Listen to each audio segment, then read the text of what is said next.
Dan pada pukul 15.30 tadi pagi, acara ngopi bareng bersama Anies Baswedan yang digelar di Korsamabta ini sudah selesai dilakukan. Saat ini rombongan sudah menuju ke Pondok Pesantren Pabelan dan akan melakukan interaksi dengan para santri di Pondok Pesantren tersebut.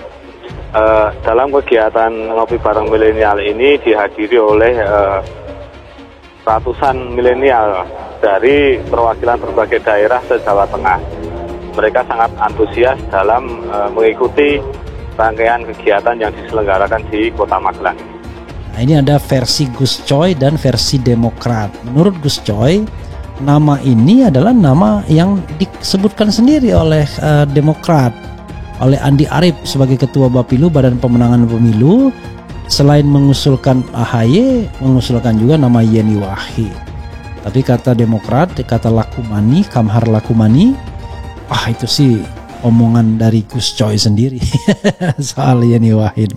Karena Gus Coy kan berakar di NU, tentu dia punya subjektivitas untuk menaikkan NU sebagai calon wakil presiden Anies Rashid Baswedan.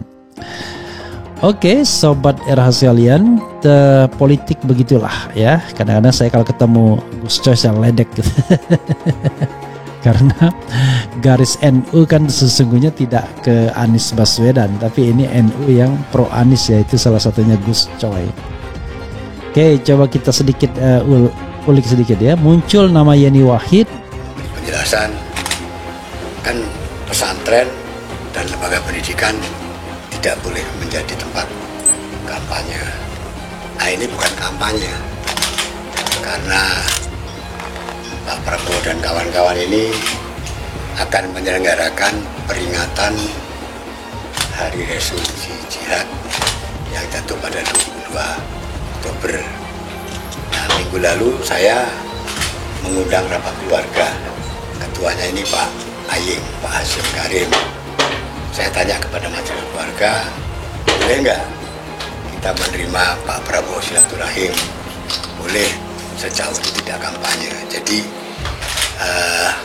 bagaimana menjaga supaya itu tidak menjadi ajang kampanye.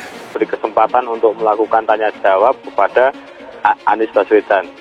Ada beberapa poin yang sangat menonjol, yakni diantaranya adalah program pendidikan, kesejahteraan, rumah layak huni, serta lapangan pekerjaan yang sangat dinantikan oleh para generasi milenial.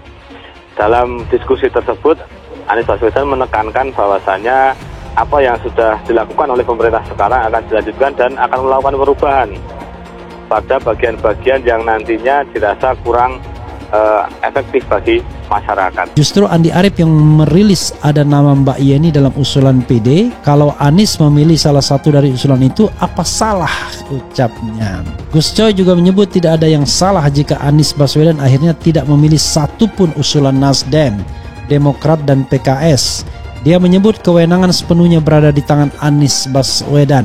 Bahkan umpama Anies ngambil dari luar yang tidak masuk dalam usulan itu juga boleh, karena kewenangan untuk menentukan cawapres sudah diserahkan capres, ujar dia. Sementara Deputi Bapilu Partai Demokrat Kamhar Lakumani menjawab Gus Coy. Dia menyebut selama ini yang mengusulkan nama Yeni justru Gus Coy. Saya malah baru dengar, setahu saya selama ini di berbagai kesempatan Gus Coy yang getol menyebut nama itu, ucapnya.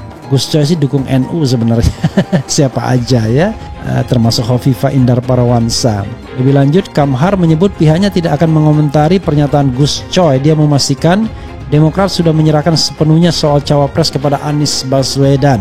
Alumnus Ponpes Tebu Ireng ungkap sanad keilmuan Anies. Dari Pabelan hingga Tebu Ireng, Anies melakukan silaturahmi ke beberapa pesantren di Jawa Timur dan Jawa Tengah pada bulan ini. Di Jawa Timur, Anies mengunjungi Pondok Pesantren Islam At-Tauhid Sidoresmo, Pondok dan Pondok Pesantren Wali Songo Situbondo.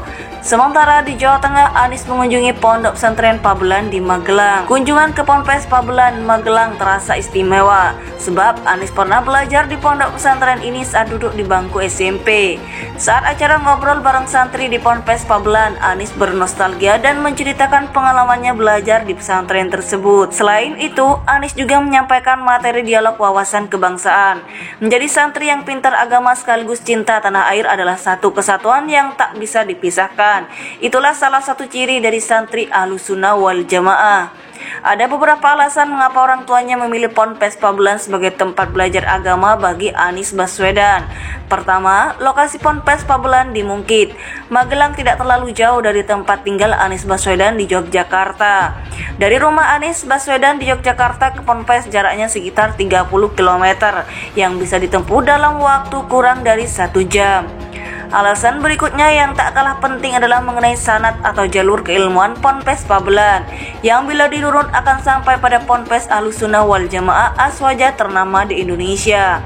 Agar memahami sanad atau lacak galur keilmuan Ponpes Pabelan, maka kita harus memahami awal berdirinya Ponpes ini. Papar alumnus Tebu Ireng Jombang Muhammad Khozin Amrillah dalam keterangan resminya. Ponpes Pabelan adalah salah satu yang tertua di Jawa Tengah. Hanya saja Ponpes pesantren ini mengalami beberapa kali pasang surut. Cikal bakal Pondok Pesantren Pabelan dimulai pada 1800-an, ditandai dengan kegiatan mengaji yang dirintis oleh Kiai Raden Muhammad Ali.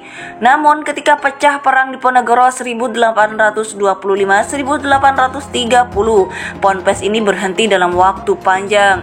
Berhentinya Ponpes waktu itu disebabkan Kiai Raden Muhammad Ali ikut berjuang bersama Pangeran Diponegoro. Beliau memang salah satu pengikut Pangeran Diponegoro dan Ponpes Pabelan menjadi salah satu markas utama pendukung perjuangan Pangeran Diponegoro. Selesainya perang Diponegoro membuat Ponpes Pabelan berhenti dalam waktu panjang. Pada tahun 1900-an, Ponpes Pabelan sempat bangkit di bawah asuhan Kiai Anwar dan dilanjutkan oleh Kiai Ansor. Namun kemudian Pondok Pabelan kembali mengalami kevakuman baru pada periode ketiga, yaitu pada 28 Agustus 1965. Ponpes Pabelan beroperasi lagi di bawah asuhan Kiai Hamam Ja'far. Perjalanan Kiai Hamam Ja'far dalam menghidupkan lagi Ponpes di Pabelan ini terbilang menarik. Cerita menarik tersebut termasuk usaha Kiai Hamam dalam menuntut ilmu sebagai bekal untuk menghidupkan dan mengembangkan pondok pesantren. Setelah menyelesaikan sekolah menengah Islam di Muntilan pada 1952, Hamam Ja'far Muda melanjutkan ke Ponpes Tebu Ireng yang didirikan oleh Kiai Haji Hashim Asy'ari, pendiri Nahdlatul Ulama. Setelah belajar di Ponpes Tebu Ireng, Hamam Ja'far Muda lalu melanjutkan kuliah di Pondok Modern Darussalam. Hamam Muda belajar langsung di bawah asuhan Trimurti, pendiri Pondok Modern Darussalam Gontor, Kiai Haji Ahmad Sahal, Kiai Haji Zainuddin Fanani, dan Kiai Haji Imam Zarkashi. Kunjungan ke Ponpes Pabelan, Magelang terasa istimewa, sebab Anies pernah belajar di pondok pesantren ini saat duduk di bangku SMP. Saat acara ngobrol bareng santri di Ponpes Pabelan, Anies bernostalgia dan menceritakan pengalamannya belajar di pesantren tersebut.